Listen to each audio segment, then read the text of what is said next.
Good morning. Good morning. Good morning, guys. Morning, Caroline. Happy Monday. Happy Monday. Happy Monday. I have a meeting in 3 minutes at 8:45, but I'm just here. I'm here to say it's a very busy day here. That's why you're all here early. Of course, we have Prime Minister Netanyahu coming in just a few hours. As you know, the president has been working tirelessly on this effort to bring this war in Gaza and to bring this conflict in the Middle East to an end. He wants to see all of the hostages released.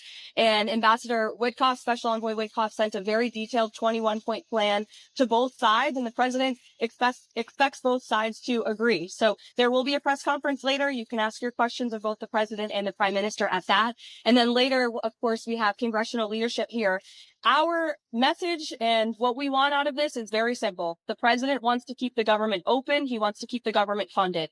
There is zero good reason for Democrats to vote against this clean continuing resolution. They voted for this exact same bill 13 times in the past. We want to keep the funding for our military, for our veterans, for our women and our children in this country continuing. We want the government to stay open. The president is giving Democrats one last chance to be reasonable today. Negotiate with Democrats? Look, there is nothing to negotiate when you have a clean CR. Look, there are, of course, important policy discussions that can be had, but we are nearing a government shutdown and we are nearing a funding deadline, and the president wants to make this deadline. He wants to keep the government open. During the press conference today with the Israeli Prime Minister, it signals, I think, that he's expecting there to be a deal announced, or at least that Netanyahu is going to accept the proposed plan. Is that the hope that the president has today? Look, the president knows and believes that this is as good of a plan as these sides are going to see. And that's why it's 21 points. It's very detailed. It's comprehensive.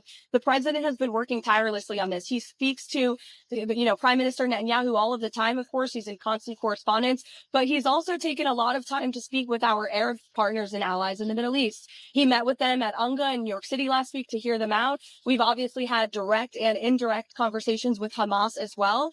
And ultimately, the president knows when you get to a good deal, both sides are going to leave a little bit unhappy, but we need this conflict to end. The president's made that very clear. He wants to see the killing stop. Is the expectation, though, that the Israeli Prime Minister is going to sign it today or agree to it? The president believes strongly in this plan, and he wants this to be the plan, and he wants this war to come to an end. Your response Will there be layoffs? There won't be if Democrats vote to keep the government open. Thank you. Thank you. Thank you. Thank you. Thank you.